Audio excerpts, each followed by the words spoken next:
Hello guys, ഇന്ന് ഞങ്ങൾ പോകുന്നത് കൊല്ലം ജില്ലയിലെ ചടയമംഗലത്ത് സ്ഥിതി ചെയ്യുന്ന ലോകത്തിലെ തന്നെ ഏറ്റവും ഉയരത്തിൽ സ്ഥിതി ചെയ്യുന്ന പക്ഷിശില്പമായിട്ടുള്ള ജടായുപ്പാറ കാണാൻ വേണ്ടിയിട്ടാണ്. ചടയമംഗലം ജംഗ്ഷൻ എത്തുമ്പോൾ തന്നെ വളരെ ഉയരത്തിലുള്ള ആ പക്ഷിശില്പം നമുക്ക് കാണാൻ സാധിക്കും. ഇതാണ് അതിൻ്റെ എൻട്രൻസ് എന്ന് പറയുന്നത്. വിശാലമായിട്ടുള്ള കാർ പാർക്കിംഗ് സൗകര്യങ്ങൾ നമുക്ക് കാണാൻ സാധിക്കും.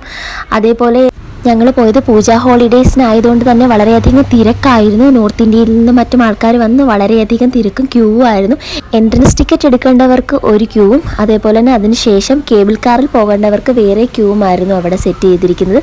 നടന്നും പോകാനുള്ള സൗകര്യമുണ്ട്. എൻട്രൻസ് ഫീസ് ഒരാൾക്ക് തന്നെ 250ഓളം രൂപ വരുന്നുണ്ട്. അതേപോലെ തന്നെ കേബിൾ കാറിനും 250ഓളം രൂപ വരുന്നുണ്ട്. നീറ്റ് ആൻഡ് ക്ലീൻ ആണ് അവിടുത്തെ പരിസരം. അതേപോലെ തന്നെ നല്ല സ്ട്രിക്റ്റ് ആയിട്ടുള്ള ഇൻസ്ട്രക്ഷൻസും അവർ ഫോളോ ചെയ്യുന്നുണ്ട്. നമുക്ക് പുറത്തുനിന്നുള്ള ഫുഡ് ഐറ്റംസ് ഒന്നും അകത്തേക്ക് അലൗഡ് അല്ല. പിന്നെ എനിക്കിവിടെ അത്ഭുതകരമായിട്ട് തോന്നിയെന്ന് വെച്ചാൽ ഒരു ചായക്ക് തന്നെ 40 രൂപയാണ്. അതുകൊണ്ട് അവിടുത്തെ ഫുഡിനൊക്കെ ഭയങ്കര റേറ്റ് ആയതുകൊണ്ട് തന്നെ പുറത്തുനിന്ന് ഫുഡ് കഴിച്ചിട്ട് പോകുന്നതായിരിക്കും ബെറ്റർ. പിന്നീട് കേബിൾ കാറിൽ കയറാൻ വേണ്ടിയിട്ടും ക്യൂ നിൽക്കണം. കാരണം ഒരു കേബിൾ കാറിൽ 8 പേരെ മാത്രമേ ഉൾക്കൊള്ളിക്കത്തുള്ളൂ.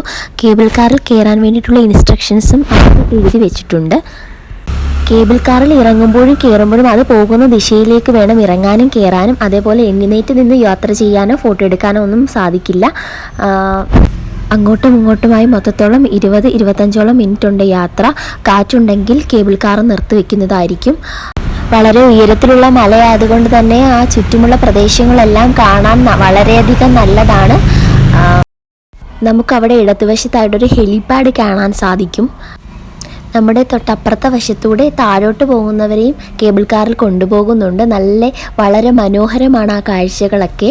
അങ്ങനെ ഇതാണ്ട് ജടായുപ്പാറയുടെ മുകളിലെത്തി. ഈ സൈഡിലുള്ള ചിറകാണ് അറ്റുപോയത് ജടായുവിൻ്റെ.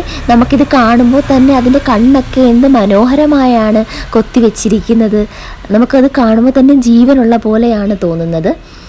അതേപോലെ തന്നെ ആ പരിസരങ്ങളൊക്കെ വളരെയധികം മനോഹരമാണ്. മലകളൊക്കെ. പിന്നീട് അതിൻ്റെ ചിറകുകളിലും മറ്റും നിന്ന് ഫോട്ടോ എടുക്കാനൊന്നും സാധിക്കില്ല. ഏതൊരു സൈഡിൽ നിന്ന് നോക്കിയാൽ തന്നെയും വളരെ മനോഹരമാണ് ആ ജടായുവിൻ്റെ ശില്പം അങ്ങനെ കിടക്കുന്നത് കാണാൻ. എനിക്ക് ഏറ്റവും ഇഷ്ടപ്പെട്ട ഒരു ഭാഗം ഇതാണ്. ഗ്ലാസ് കൊണ്ട് ചെയ്തു വെച്ചിരിക്കുന്ന ഇടം. ഇവിടെ വെച്ച് ഫോട്ടോകളൊക്കെ എടുക്കാൻ വളരെയധികം മനോഹരമാണ്. പിന്നീട് ഇതാണ് രാമൻ്റെ കാൽപാദം പതിഞ്ഞ സ്ഥലമായിട്ട് പറയുന്നത്. വളരെയധികം വലിയ കാൽപാദം നമുക്കവിടെ കാണാൻ സാധിക്കും. ഇത് കണ്ടോ, അതിൻ്റെ ഫെദേഴ്സൊക്കെ എത്ര മനോഹരമായിട്ടാണല്ലേ കൊത്തി വെച്ചിരിക്കുന്നത്.